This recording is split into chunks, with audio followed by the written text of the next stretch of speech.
Alright, welcome to another episode of GamePoints Presents. This is Sorcerer King. Sorcerer King being another game from Stardock, the fine folks who make Sins of the Solar Empire and Fallen Enchantress and Galactic Civilizations 3. This was in early access for a while, but starting as of today, July 16th, just came out of it for its full official release, and we're going to take a quick look at it here over the next 30 minutes. If you're watching us live on Twitch, thanks for joining. Feel free to ask any questions in chat. If you're watching us on YouTube, feel free to give us a subscribe and comment down below. I'm sure we'd all appreciate it. So, as always, I'd like to take a look at the intro here. We have Sorcerer King, new game. Let's take a look at the options real quick. Lots of ways to speed things up, it looks like, or customize your UA, quick moving, show grid, autosave. Set how many turns it takes to autosave, how fast the battle animation is going to go. I do have the resolution set to 16 by 900. That's lower than I normally run things at, but I want to have the chat popped out and have it in Windows mode right now, or windowed mode I should say, so I can interact with things a little bit better. Though it can go all the way up to custom 1920 by 1080 is usually the standard these days. Anti-aliasing will go up all the way to 8x, but no different types of anti-aliasing, just all the way up to 8x, 4x, 2x, or off. Dynamic shadows, off, units only, units and tiles. Various volume sliders. Let's take a look at advanced options here. Skip intro, use mods. Mod support's pretty big on this, it looks like. Can't span speed. Texture size, amount of props. This is the stuff sitting in the background there. Let's go ahead and set it to max. Screenshot format, PNG if possible, please. There we go. Cloth map only. Oh, okay. If you zoom in and out, it's going to change the way the map looks. The farther out it is, it goes to more of a tactical cloth map. We'll worry about that later when we get into it. Alright, looks pretty basic. I'm not seeing anything too extreme, though it is a 4X game, so you don't need too much, I assume. Let's go ahead and start the campaign here so we can all take a look at exactly what Sorcerer King is. Sorcerer King has already conquered the world. Now you sense he is seeking more. Your sensitivity magic has given you insight to his next move, blah blah blah blah. Essentially, for those who might not know, Sorcerer King is a 4X game in the vein of Civilization, only you start off as a hero of a city where the bad guy has already taken over everything. So you're kind of living under the shadow of his rule, and you are to try to build up a resistance against him. But if you move too fast, the Sorcerer King, who's the bad guy, has enough power just to smack you down hard out the gate. So you need to kind of do it a little bit slowly, appease him, say, oh, I'm sorry, grovel. Depends on how you go about it. Essentially, if you piss him off too fast, too quick, you're going to get stomped out the gate. So let's start on normal, and let's take a look at the campaign. 3 sovereigns, or you can make your, or 6 sovereigns rather, or you can customize your own. Each one has different things. Essentially, if you go to customize, you can make any hodgepodge of. You have the tools to make exactly what you want. We're going to go commander for this one, for the purposes of this look here. And let's start things up. I haven't seen the campaign yet because it was just released today, so I don't know if it's going to be good or not. But I figure that's a good place to introduce people to what the game is.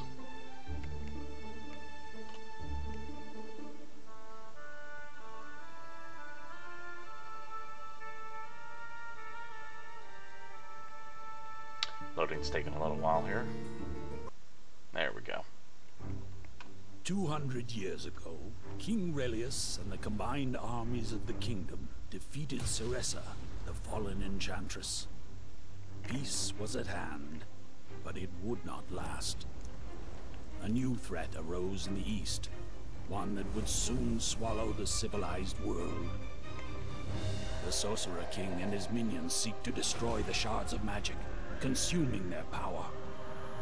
With it, he will become an immortal, extinguishing all other life on this world.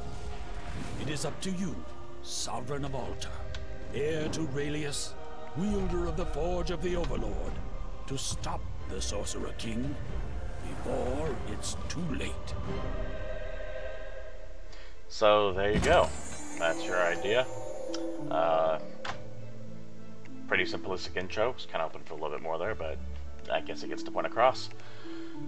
During the game, you're going to be thrown these choices here, and it gives you the quick look. Like, for example, here, you are Martin, Defender of Athika. A general is Sorcerer King, and you have been placed on the throne to mine Athika on behalf of your ruler.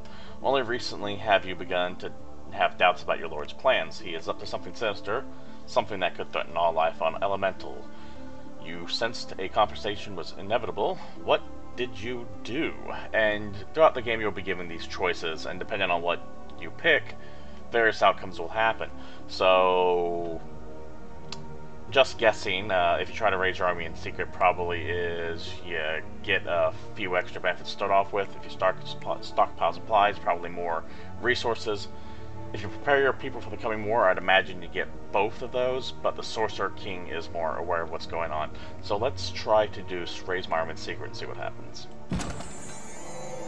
Your master has many minions, so you set to work training your own army in secret, hiding your preparations from his spying eyes. Let's train as many soldiers as I could without being detected. The clashing of swords is noisy business, something the Sorcerer King's minions would surely overhear. In specially padded rooms, you were able to manage it, though we're only able to forge a single unit of soldiers. Better than nothing. They'll need to be a lot better than nothing. Sounds good. And here's the game itself. The results of the choices I made, you get +1 courage. The stats like courage or benevolence or cruelty open up various quests and dialogue paths as you go along. It's got some RPG elements, as you can see there. You also have a unit of soldiers. We'll choose the stock name for the purposes of this. There is peace now, but it won't last. Shards of magic must be saved. I'll go ahead and dismiss that. Now, you have several win conditions and lose conditions in this game.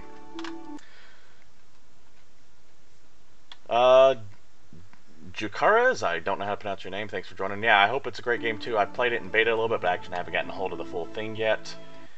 But we'll see how this goes. So, it's a typical Civilization-looking map, like think Civ 5. You can pull out and it gives you this cloth thing, or pull in. You have your starting capital here. There are multiple win or lose conditions. Win conditions. 1, you can tech up to an item, I can't remember what it's called off the top of my head right now, but that essentially lets you become the new god of this world. Or 2, you fight the Sorcerer King itself, who is not revealed on the map yet.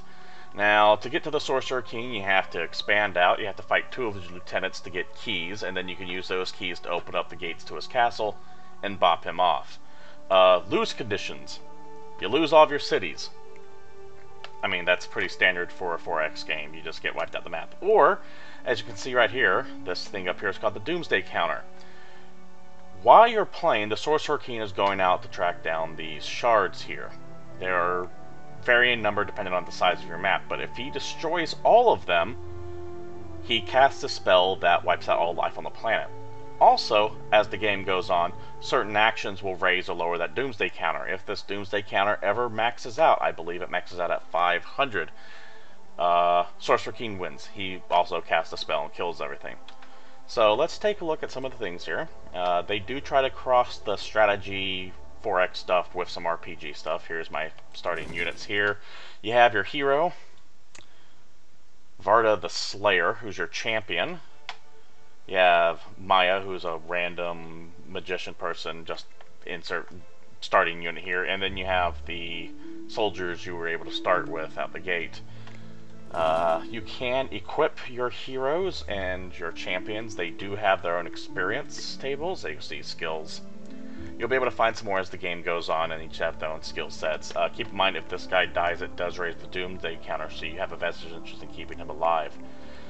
You can equip them. You have various equipment you can then equip them with. You can outfit them with all kinds of stuff. You can also forge stuff with items that you find in the game as well.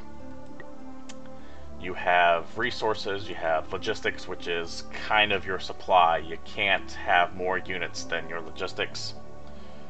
You have mana, which serves both as your gold equivalent and to allow the Sovereign to cast spells, which we'll get into in a second. And then you have crystal, metal, and mounts, all of which are used to create special buildings and special units. For example, you can't make cavalry unless you have a thing of horses. So you have your cities here, pretty basic 4X stuff. Spells. This is something that sets this up a little bit different from most strategy games I've ever played. Everyone has this spell book. I'm using Gamepad, by the way, Jakars. Everyone has the spell book, and the random spells that get put in here, though, depending on how your sovereign's set up, it's going to be different. Like, for example, if you pick the wizard, he has a lot more of the direct damage spells. So, for example, the spells that I know right now are Bountiful Harvest, which I can cast, and we would just permanently add 3 food to that city to let it grow faster. It chants that city for who knows how many turns. I think it's permanent, now that I think about it, actually. Or you have a Chant of Vitality. It essentially lets your units move, take another turn, so you can get something across the field as fast as you can. Now, one thing to keep in mind, all of this uses mana. Mana is also what's used to buy units. So you can either expand your army, or you can enhance your army, but you can't really do both effectively. You do have a Manage Your Magic panel here. You've seen these before, you can kind of move it around to either go for lore to let your sovereign use more spells, skill, which I believe lets you level up your champion some more, I don't know off the top of my head, or mana, which is your gold resource here. I like to keep it right in the middle unless I absolutely need to change things around. So let's take a quick couple moves around. Let's see here. You have your city, small little zone of control. Start with a crystal. We'll go ahead and build something on top of that to allow it to produce more. 2 sovereign skill points, which, like I said, is your overall experience. You have your experience. The sovereign has your experience level, and your units have their own experience level.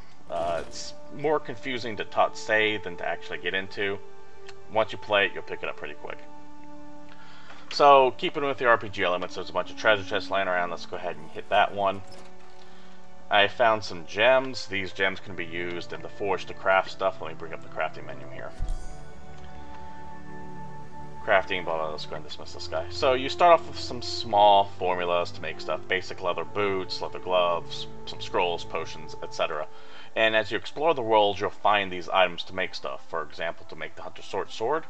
I found some cloudy diamonds already. We'll need cedarwood oil and flawless iron to be able to make a short sword. Now, as the game goes on, you'll find more recipes, more things unlock as you level up, and you can equip your champions with better and better gear, which makes them more survivable. Now, your basic units can die left and right. We don't care about them. Well, we do, but they're not as vital. The champions, however, like I said, if they die, it increases that doomsday counter up there. Once your doomsday counter maxes out, the game ends, regardless of how powerful you are. Along the way as well, these treasure chests, you'll find these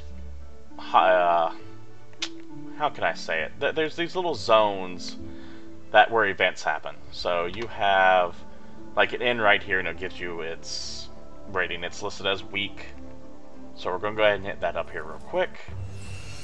It does remind me a bit of Heroes of Might and Magic 3 Jakara's. That's a good comparison.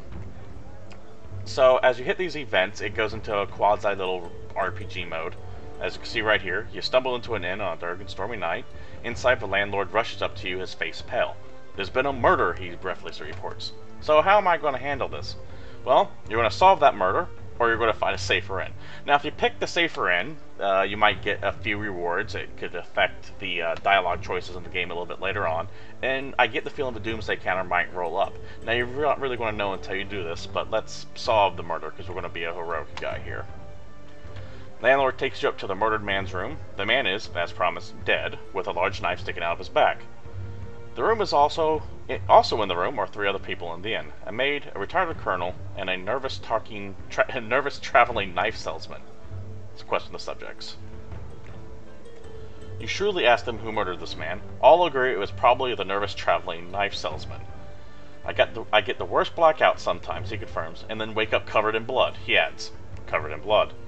So I can accuse the maid, accuse the retired colonel, or accuse the nervous traveling knife salesman. Let's accuse the knife salesman. You point at the man who obviously did it, and he allows himself to be led away by the authorities. However, as being led out, he turns and says to you, "If you can get me out of this, I can get you a screaming good deal on some knives." So you can lock him up, lock him up and take his knives out anyways, or lean in and whisper he can offer a lot more than that. Let's lock the villain up. And here are your results from that. So, lowering the Doomsday counter, which is great because, like I said, the Doomsday counter is a loss condition. If it maxes out, you lose. +1 fame, which is going to increase, or not increase, but it's going to change up the quests a little bit. And same with wisdom. As you increase those sovereign traits, fame, wisdom, tyranny, cruelty, like I said earlier, the quest pass will change a little bit differently. Now, if I would have picked, say, you could do a little bit more than that, I probably would have gotten a new unit, probably would have gotten a bit of gear, but the Doomsday counter more than likely would have risen up a little bit. So it's a push-pull.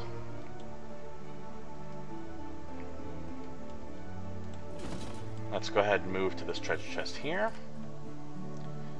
Alright, they're out of movement. Let's research spells before we end the turn. We get to pick from one of 8 randomly chosen spells then. I usually will pick anything that increases what my city can produce. I like having a bunch of enchantments on my city. Though you can also do things like heal, increase accuracy, increases to initiative. These are interesting. Harvest Mountain. There are spells that let you change the landscape of the map. Either destroying mountains or increasing mountains, wiping out forests. You essentially can change the topography of the field. It doesn't necessarily always come without costs. Sometimes doing it does upset the balance of things and increase the Doomsday counter, though it can be pretty nice if you're looking to get a shortcut to a hard-to-reach city or wall off your own cities from attack. But we're going to go ahead and go with Nature's Bounty, because like I said, I like enchantments. Idle Cities. You see the detail panel. It gives you how much food you're producing, how much material you're producing. Essence. What essence is essentially how many enchantments you can slap on a city. You can only slap enchantments equal to the number of essence you have. I have one enchantment. Thralls. Now, what thralls are they're kind of the equivalent of unhappy citizens in Civilization 5. As the Doomsday counter gets higher, more and more people start despairing and getting like worried the world's about to end, and they just stop working. So the more thralls you have, the less productive your city is, and generally you want to keep the Doomsday counter low to keep your cities producing at maximum capacity. Let us build, or we can train, or we can build. You have your units right now: Pioneer, which it's a settler, Scout, Soldier, Soldier. Barracks, Garden, I mean, your stock 4X stuff. Let's do a garden to increase food production, to allow the city to grow faster, to give me more people to make stuff faster, etc. Once again, if you've played a 4X game, this is all very familiar to you. It's just dressed up under different names. So there's that, and that ends the turn. Oh, we got a guy here. Escaped experiment. I could kill him, though I'm going to be more interested in picking up this treasure chest than that. Some looters wandering around. Random monster. You have a little bandit camp. They're kind of like the barbarian camps in Civ 5. I know I've been comparing it to Civ 5 a lot, but it's probably the game people are most familiar with. Treasure. Some more gems for the forge. Let's go here. Please help. Blah blah blah. Only hope. Blah blah blah. In this inn, a farmer quickly approaches before you can avoid him. He obviously has a problem he wants you to solve, not caring at all how sore your feet are. They are really super sore. Poached by the Sorcerer King's raiders, he says, concluding his tale of woe. You missed the first part of the story, but you can guess. You can tell him to handle it on his own, or suggest to help, whatever the problem was. The farmer leads to his farm, where sure enough, a group of Trog archers are slaying his livestock. Now we're going to see what combat looks like in this game. When you fight, it goes to a grid-based system. You can choose to auto-battle, and once you're stronger, you can just blow through people left and right. But for right now, we need to actually pay attention. You have your champion. Everyone has their own skills. So right now I got Holy Charge, which straight line, anything in the line gets hit. Pretty stock. Let's move up here and smack this little rat thing up.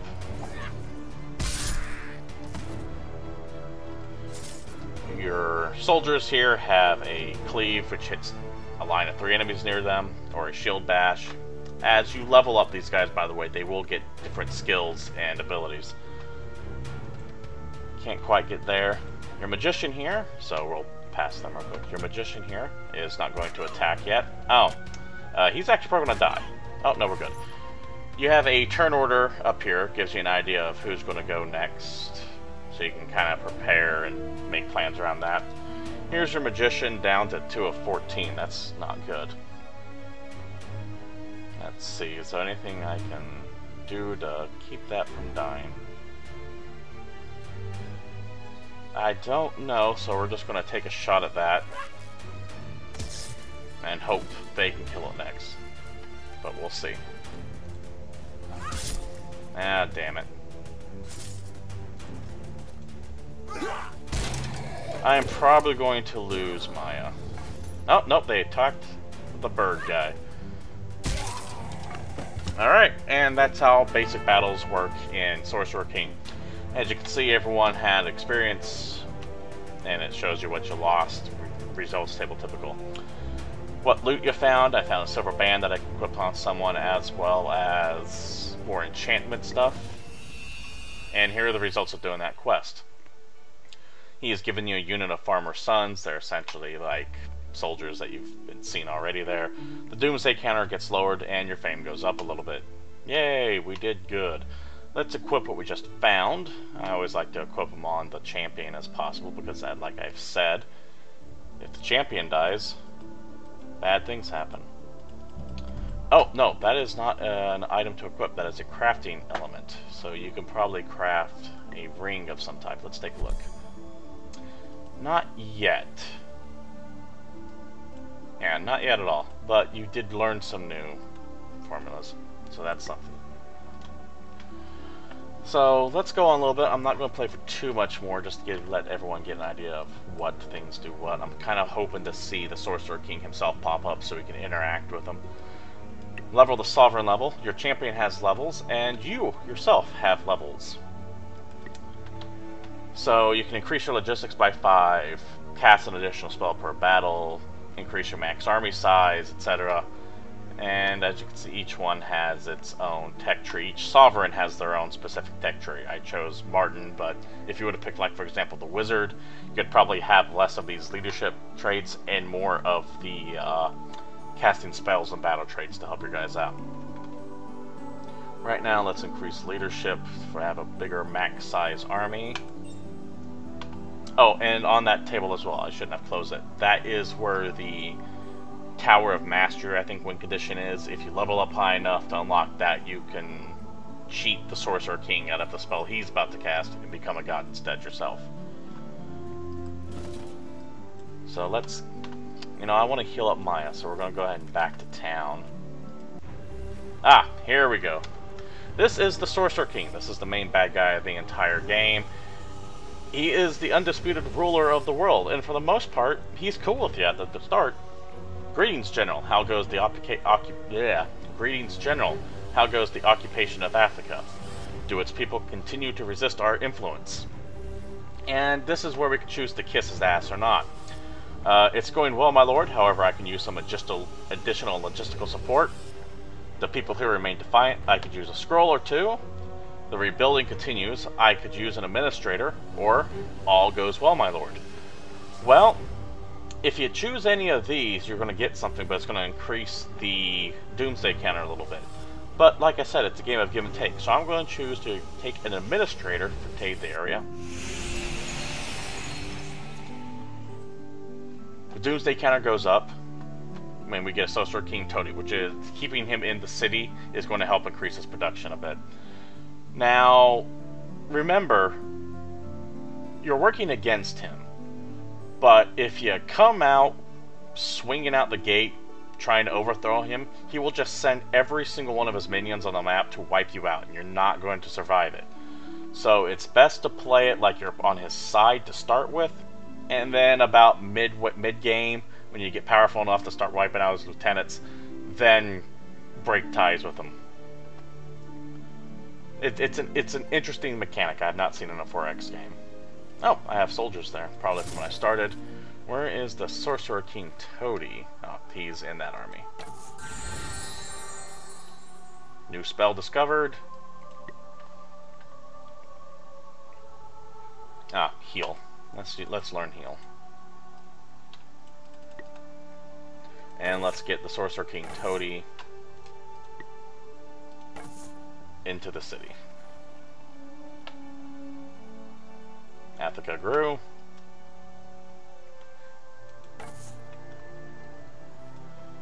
And she is fully healed, so let's get these guys back out into the world. Level up the city. Each tile has its own resources, so this produces 2 food for production. That's 2 food of production and essence, which lets you enchant the city more. Right now, let's go here. That seems to be the wisest decision. I'm sure you've all seen it before.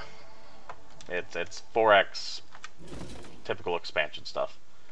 We have that sitting there. Let's see if we can't get another enchantment on that city.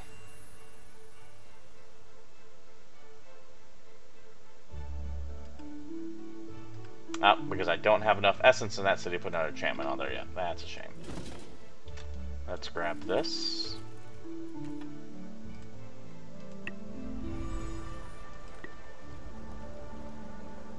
And build a work camp.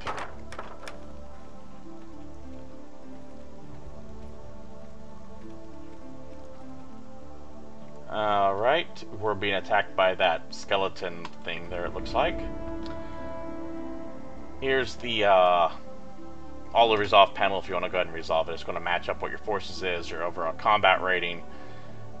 Predict the result victory. I'm going to go ahead and auto resolve it so we can skip past the formalities there. And we took some damage, but nothing too major.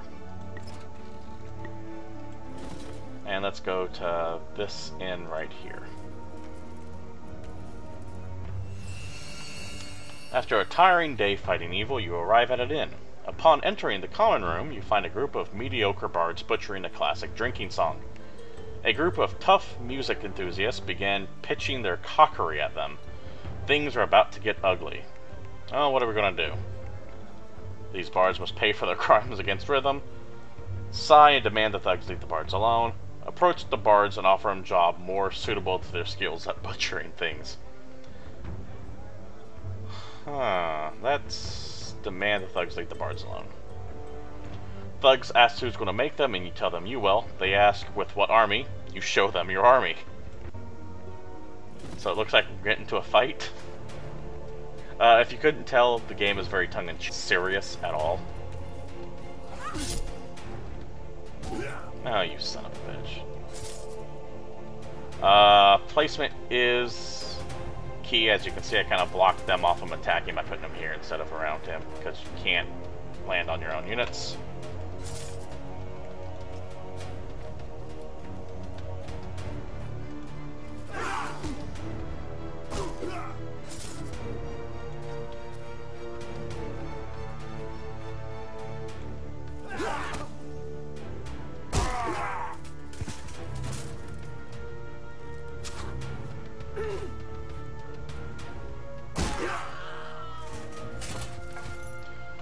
So remember how I said mana is used as gold? It powers everything in the game. The world's over, so there's no currency. It's all magic these days. So, as you can see your Sovereign here, you can cast 2 spells and he has 45 mana. Now keep in mind, mana is used to purchase units and build buildings, though I can also use it to power the mage's skills down here. He has a refresh, which instantly heals units for 5.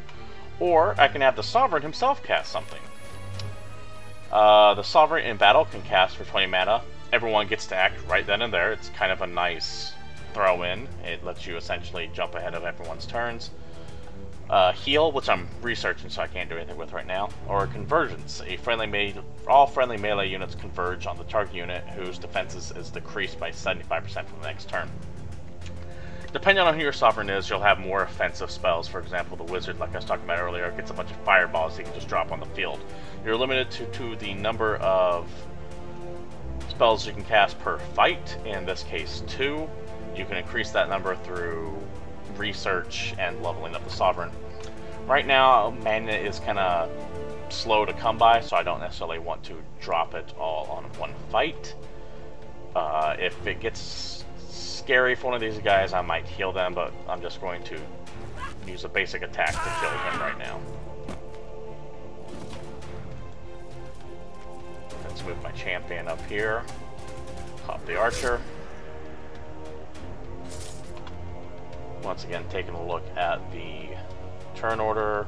I have 3 guys that get to go before they will.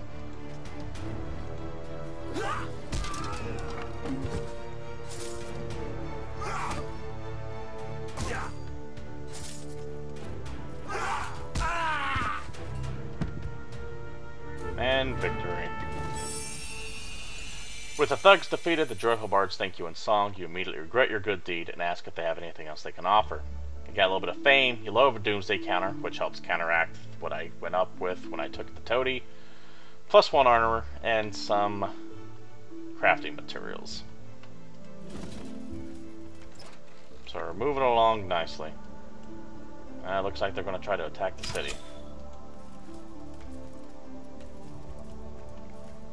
Let's level up my champion, which is different than your Sovereign. Your Sovereign essentially represents you as the player, your champion represents the general on your field. I like Pounce, this lets you kind of hop across the board and smack anyone nearby. Let's auto-resolve that.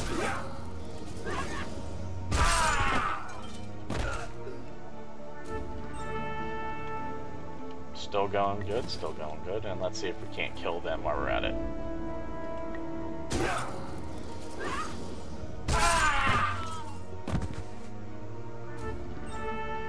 Looks good.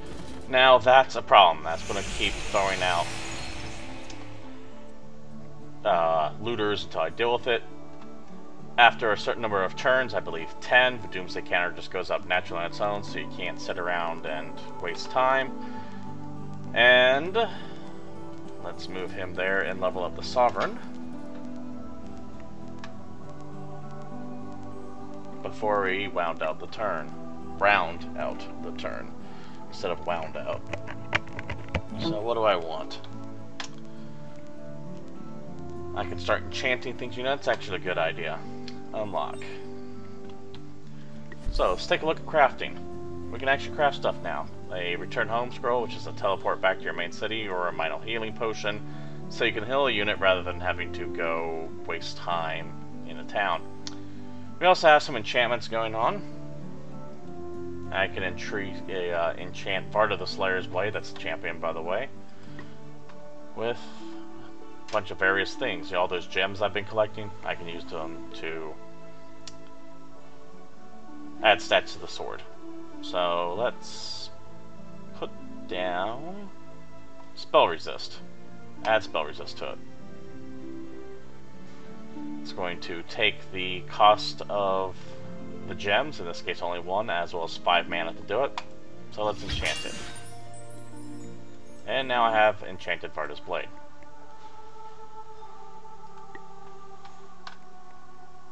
Go to equip, make sure it has it equipped. And we'll also equip this Ring of the Twitter, which we must have picked up somewhere along the line. So there's the RPG elements focusing in on the game. Oh boy. Level up the city. Let's expand out this way.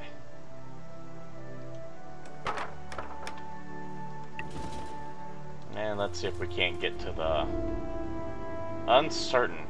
Uncertain's a coin flick. Could win it, could lose it. We're going to actually fight that battle there. And we are going to...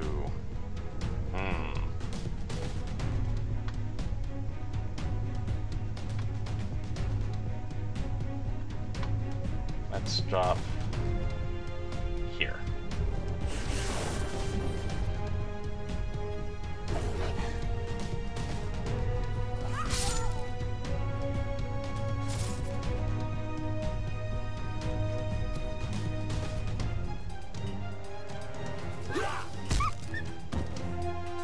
Now this is where I'm going to actually cast one of the spells. We're going to cast Battle Cry to let all my guys activate it, because I don't want all of them to get a turn on me before I can do anything. That just strikes me as a bad idea.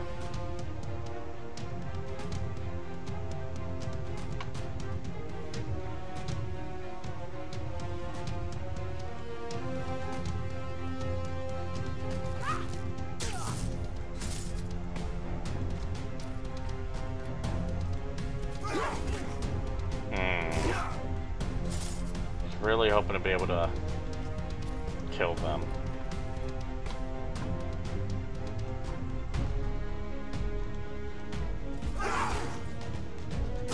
I don't think this is going to go too well.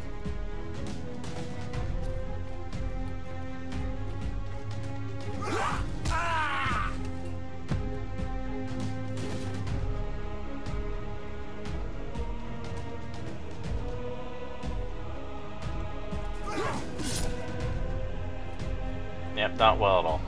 Unfortunately, they're pulling back. No! Well, that wasn't good.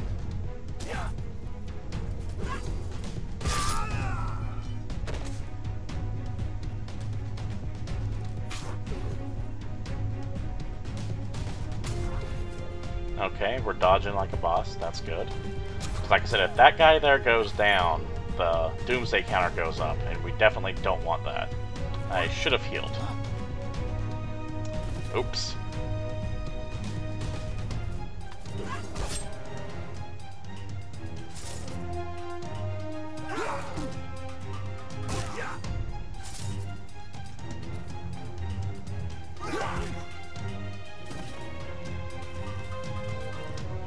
I'm gonna bank on my ability to dodge. But we're also approaching the end of our time here today, so if it dies, you'll at least get to see what happens. I am shocked I got away with that.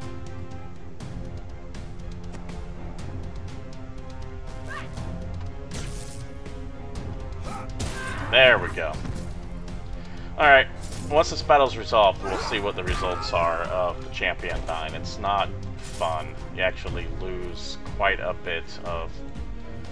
Well, you don't lose a bit of stuff, at least not that I know of off the top of my head, but the Doomsday counter goes up quite a bit, and we'll see how much here in a second. I am going to lose this.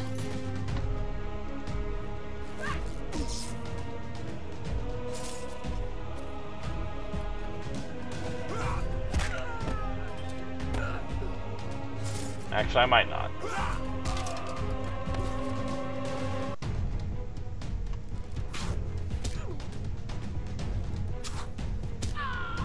By the way, if you didn't notice, the AI will focus fire on a unit. If it can, it's smart enough to go, that needs to die. Which makes archers really terrifying.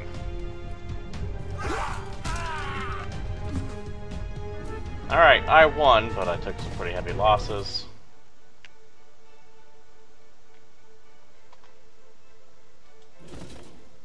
Oh, I guess since I wasn't wiped out to a man, the Doomsday count is not going to go up. I guess you have to be wiped out to a man for that to happen. Let's wipe out the bandit camp. Yay, alright. And let's go back home. So I guess you have to lose the battle itself rather than lose the champion. I always thought the champion dies increases the counter. Apparently I'm wrong. Let's round out the turn, see if we can't... Let's build some scouts. See if we can't talk to the Sorcerer King one more time before we call it a day.